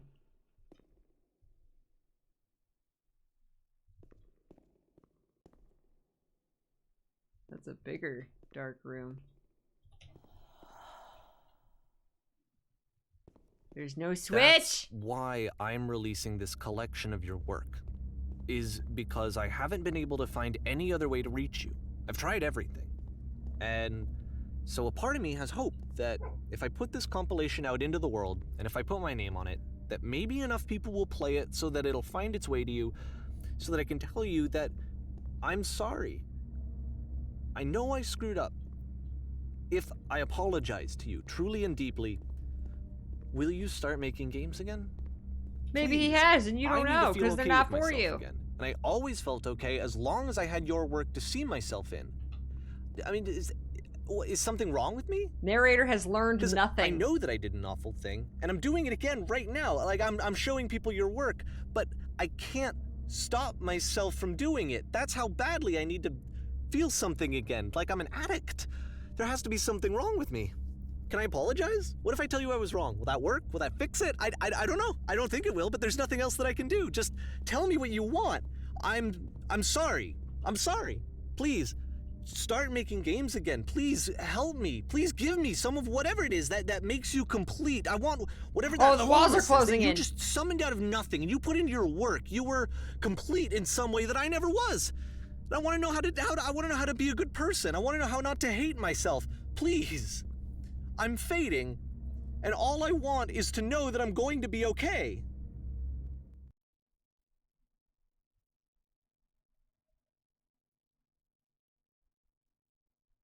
You're going to be okay, Narrator Kun. Narrator got squeezed.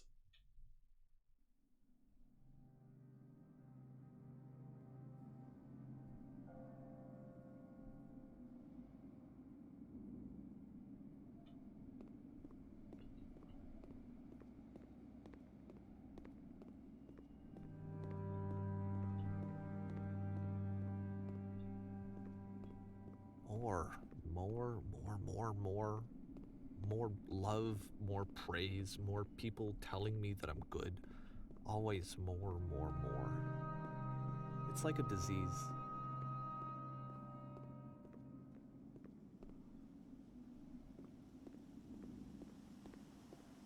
Wow.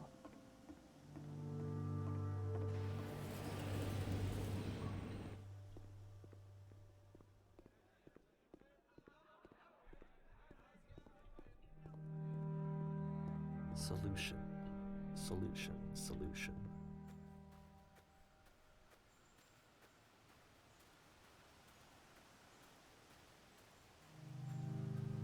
I guess if someone had told me ahead of time that he just really enjoyed making prison games, maybe I wouldn't have thought he was so desperate. I wouldn't have told so many people that he was depressed. Maybe he just likes making prisons.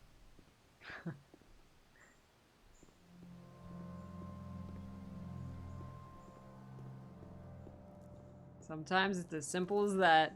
There's no deeper meaning. Just like making prison games. Even now, the disease is telling me to stop. Don't show people what a shitty person you are. They'll hate you.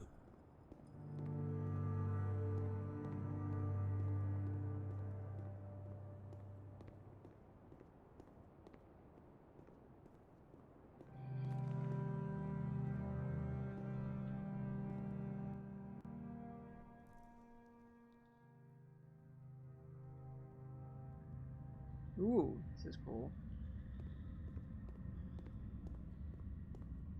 Very claustrophobic.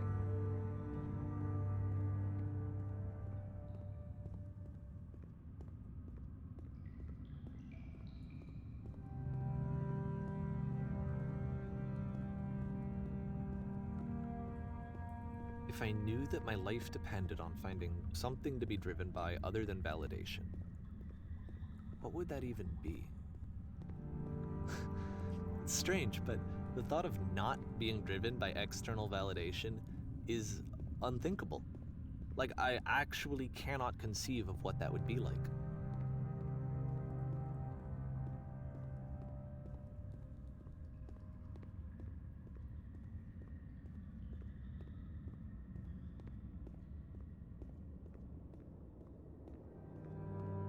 What now? Gotta learn to just be.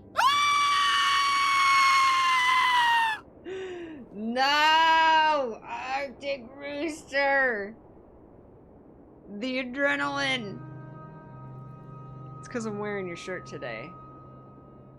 Alaska, no!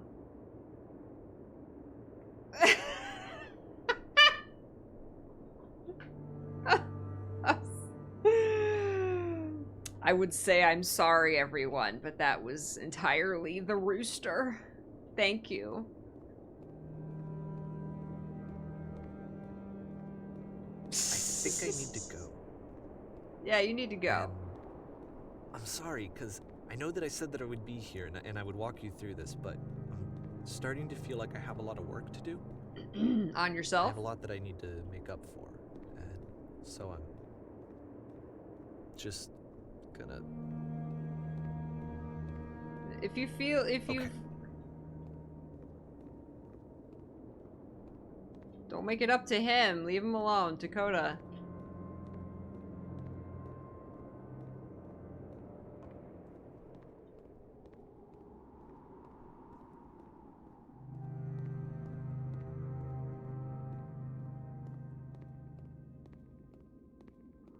Now what is all this? This must be his game then. This isn't Coda's game.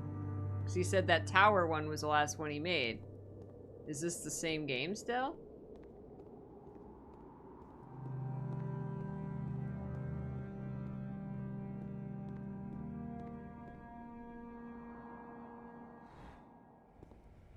Prison. Oh, nope. Being lifted up. What if I don't jump through the door? This is a different game, okay. Well, is it gonna stop, or can we not go through it?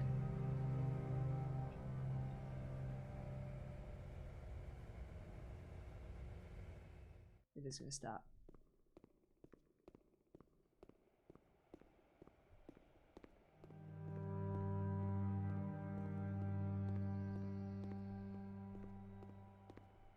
Ah, I want to be in the sun.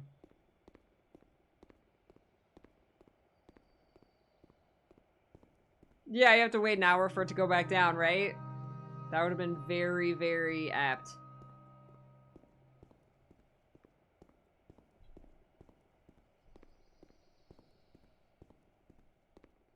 Man. Thank you for this game, Bo. This hits really close to home.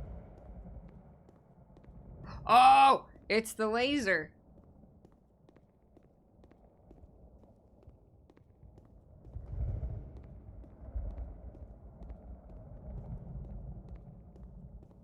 What was the laser? Would you sacrifice yourself to save others?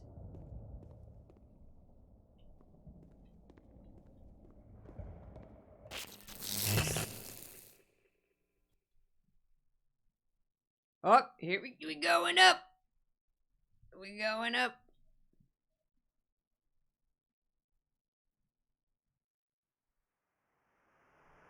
Endless labyrinth.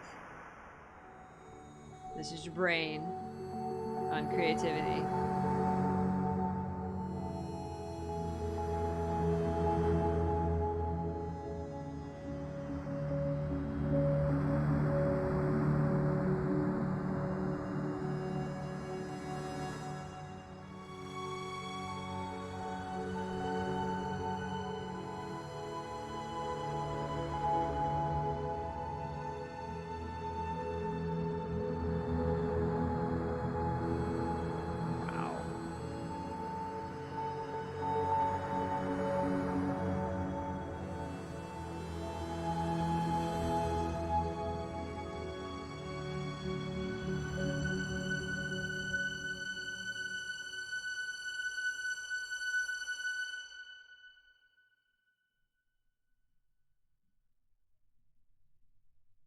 Turn back.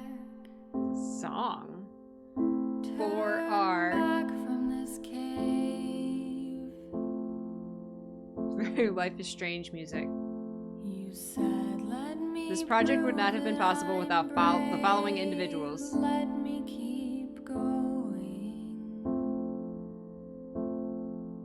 Freaking song for Randy. Cave goes for miles and miles and miles.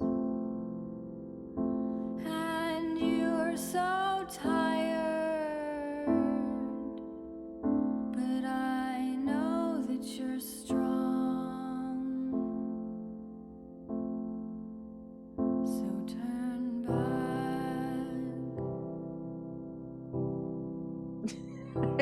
so fine. It's not simple and clean, but it's an okay song.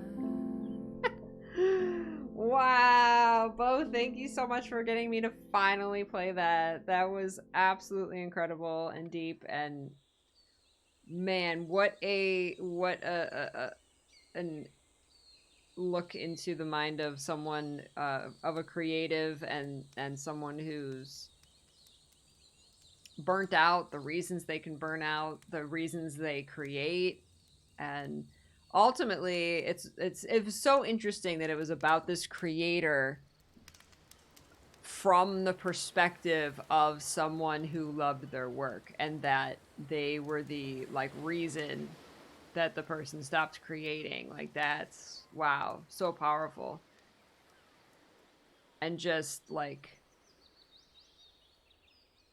just how, like, you know, your creation is for you and it doesn't have to mean something. It doesn't have to have an exit or an ending, or like, and how, like, man, the whole thing with the like the losing that will to create and thinking something's wrong, and like, you know, telling yourself that it's easy when it's not. And man, that was brilliant. That was brilliant. Negs was the one who inspired you to play this game because she highly recommended it. It's one of her favorites. Oh my gosh, that's man, does it make you think about your own work and your own struggles, and like, wow. Yeah, that I'm gonna think about this game when I sit down to create, for sure. That message is incredibly powerful, and it can mean different things to different people as well, depending on what you're going through. I could see playing this at a different time in my life and it meaning something different, right? Man.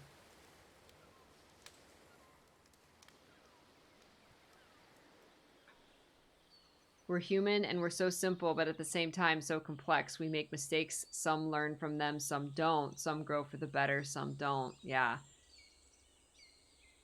There's so many things you can take from this. I loved that ending, how it started with the like original glitch of the original game, and I was kind of thinking back to what he like. Some people could see it as this, and some people could see it as that, and like, you kind of realize at the end there, it's like, what does it mean to you, right? That kind of just lifting off. Like, I was looking down at the maze and imagining like uh like death, where it's like there's all this maze of relationships and connections, and uh um you know, all of this stuff in life that you weave together, and whereas in the end it just, you know, you just float away from all of that kept you down and kept you grounded, and like have this peace. But you can relate it to with getting as he even mentioned here, getting two in your own head and in your own mind, and then like finding the ways to release that, whether it is through talking with other people about your work, or and about anything in your life that's like weighing you down, or like just when your mind gets too full, and then like being released from all of that. And I'm so glad there was no narration there at the end, so you could just kind of like, whatever it meant to you, you know?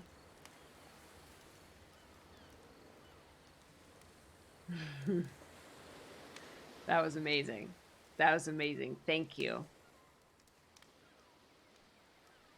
Wow. Bravo. 10 out of 10. 10 out of 10. Loved it. Loved it, loved it, loved it. Whew. And now we're going to go play another game. It's funny. Now for something completely different. That's one of your favorite narrative-based games? Oh, yeah. Well, because it is so introspective. It's so revealing about yourself. Like, I could feel some of my own creative blocks, because I'm going through some big creative blocks right now. And, like, I could, like, the concepts in there, I can kind of, like, feel myself, like, kind of being released from some of them or making sense of some of them. And like I said, when I sit down to create, I'm going to think of that. I'm going to think of this game. I'm going to think of all of that stuff. So many things. So many little tidbits I kind of like put a pin in when I was playing it. And I was like, ooh, wow. Like, I really need to remember that. I played it over 2 years ago. And then last year when I was going through some tough times, I watched Negs play it and it hit totally different from when I played it. That's so cool. Yeah, and then to kind of like where narrator was going through Coda's games, it was like it was that outside perspective on somebody's creation, which is very personal to them. And so he saw his creative work completely differently than the creator, and took something different away from it and saw meaning in it that the creator, you know, what if Coda just liked making prisons, you know, simple as that. And whereas he took a completely different meaning from it. So I could see how watching somebody else play it and kind of seeing, you know, what they say about it and how they interpret it, then it's like finding another layer of meaning in it, you know. Need a game genie for life. Yes. Wow. We are Teshkael. Yeah, we're gonna take a break. Ren says, I deleted files, hundreds of contents I personally created due to it being connected to such a toxic group of people I was friends with. It felt weird and it hurt, but it let me have a breathe. If that was your way of putting it behind you and letting it go and letting go of a lot of those toxic feelings, you know, then for you it was the right thing to do. Yeah, and you can always move on and to the new and the next, right? Or just stay as you are, you know. It's like at the same time as like how wonderful creation is, at the same time sometimes you need a break from it, sometimes you need a breather, sometimes you need, you know, sometimes you need that outside perspective. You need sometimes you need to bring other people in and have them look at your work, and sometimes you don't. Like that's narrator thought that's what that person needed. That's what Coda needed, was people telling him that his work was great, and he thought that he stopped creating because he wasn't getting feedback, whereas he was getting too much feedback from one person, right? Because that wasn't why he created. And like, wow, how powerful that is. It allows you to create new things to help heal, right? Because you were able to move past it then. More donuts is always the answer. I'm going to get donuts and eat donuts next time I create. That's right. It also has that ending, like, does the narrator still live or something else? Oh, wow. See? Like, wondering at the end, like, was the narrator able to move on? See, because, like, the walls closed in on him, right? And he was kind of, like, panicking there at the end. And so, yeah, that's one way to interpret it, too. Like, did he, was he able to move past that or not? Yeah. Hawk, thank you for the 43 months. Thank you so much.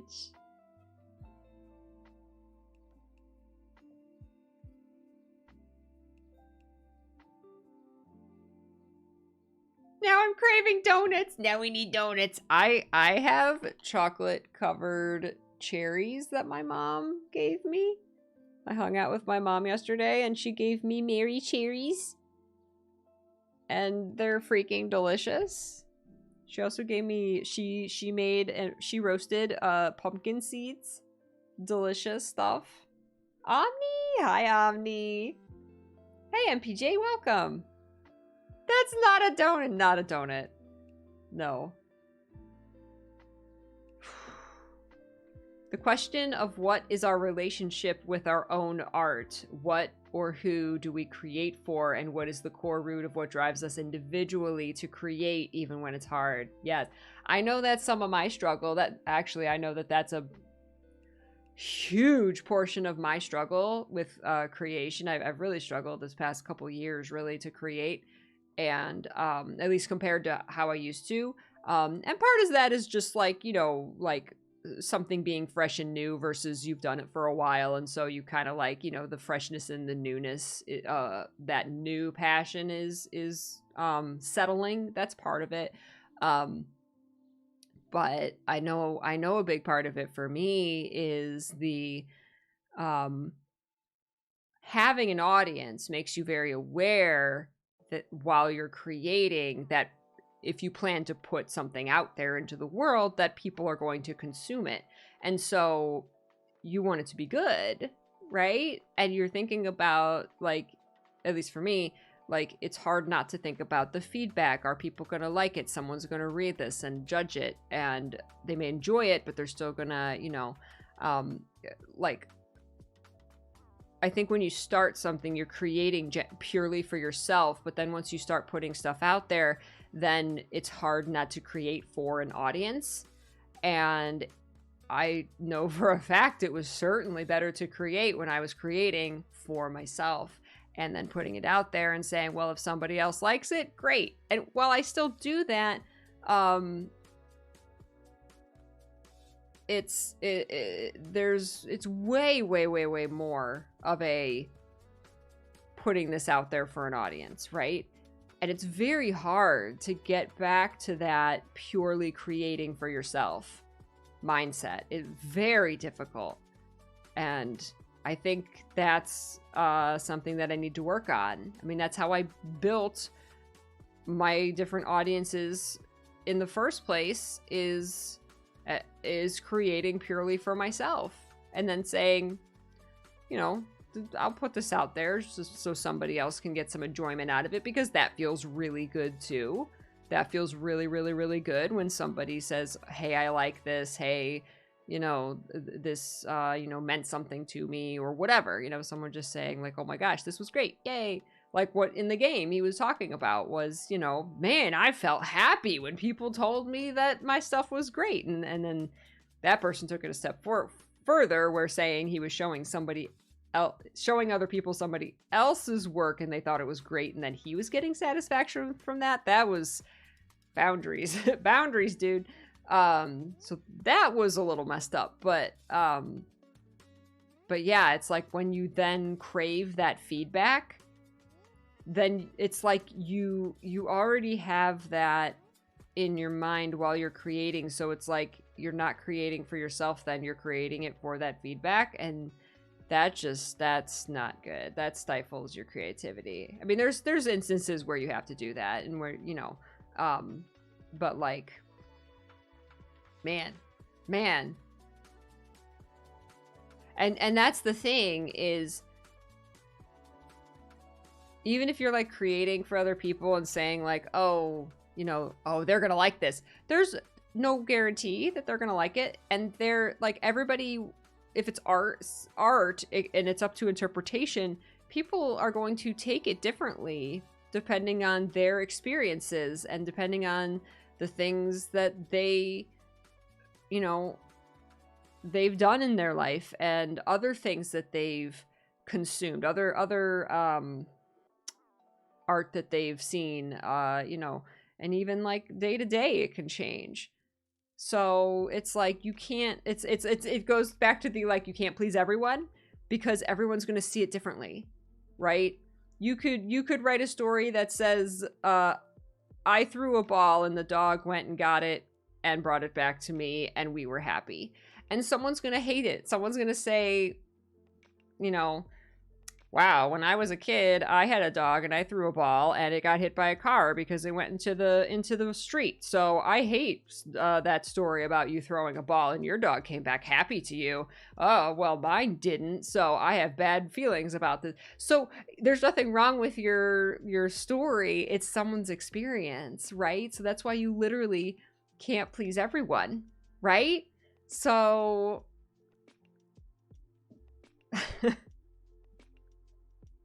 It's their experiences that's going to change how they take what you create.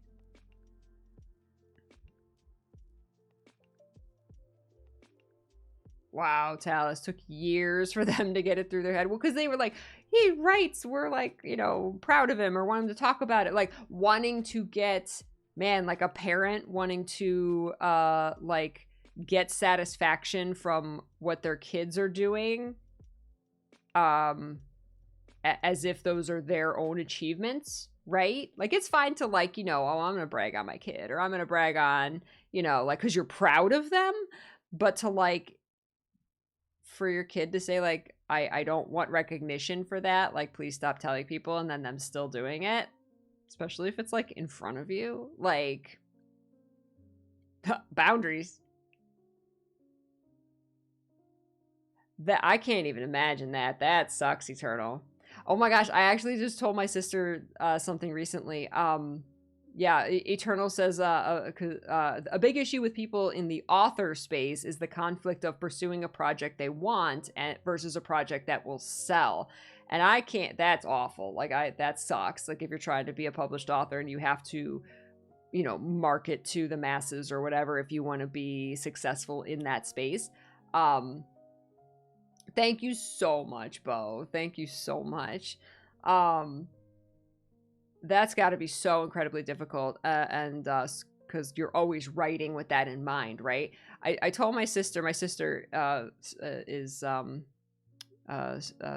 aspiring to be a published author, and she got into kind of that where she's like, you know, I gotta crack down and finish this, and I gotta, you know, like.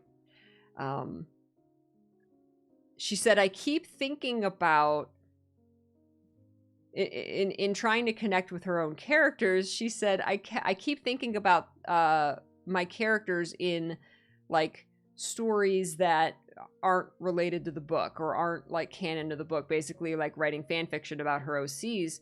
And I said, write it. I said, write it down. You know, you don't ever have to share it with anyone, but get those ideas out there and have fun with your characters. Write fan fiction about your own characters outside of the book. And she did, and she said it was so freeing. She was like, oh my God, I had so much fun. My fingers were just flying across. And I think then, for the next week, she said she was writing so much more because she got that fun, like those ideas out. And had fun with her characters, and then it made it more fun to write the actual book with her characters because she had gotten those fun ideas out. So that was really cool. I was glad that like I could encourage her to like to do it, you know. I don't understand that, Rebel. I don't understand that. Like I said, I can kind of understand it if it's like a parent about their kids, but like acting as if then like you achieved it. Yeah, it was so nice to be able to encourage her in that way. Wow.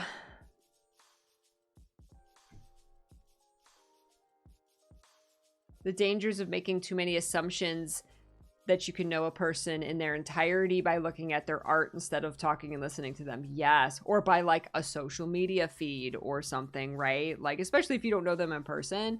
Yeah, if you're just looking at what they share, you know, like, or their art, like you can glean certain things, but not everything that encompasses a person, not all of their experiences.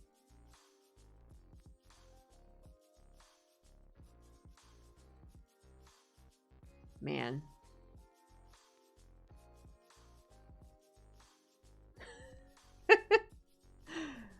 I think this is why indie games are flourishing right now. They aren't being made with a mass audience in mind. They often start off as a passion project. Yes, 100%. I mean, you don't see this kind of stuff in like AAA titles, you know, like in stuff that's just marketed, that's produced with the idea in mind to be, you know, to sell millions of copies. Like, definitely indie games are definitely like the deepest games you will play, because not everybody wants a mirror held up to themselves, you know. You're not gonna. That's why I love when indie games like this take off, is because then you get to appreciate, you know, those smaller creators, and you can really go deep into some of these concepts that you don't see in those big games.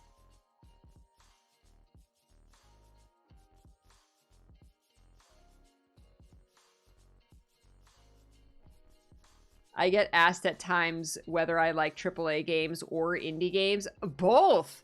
Both for different reasons. Oh, absolutely. Yeah, no, I couldn't pick one over the other. No, they both have something to give. Absolutely. No, some of the greatest games I've ever played in my entire life are indie games.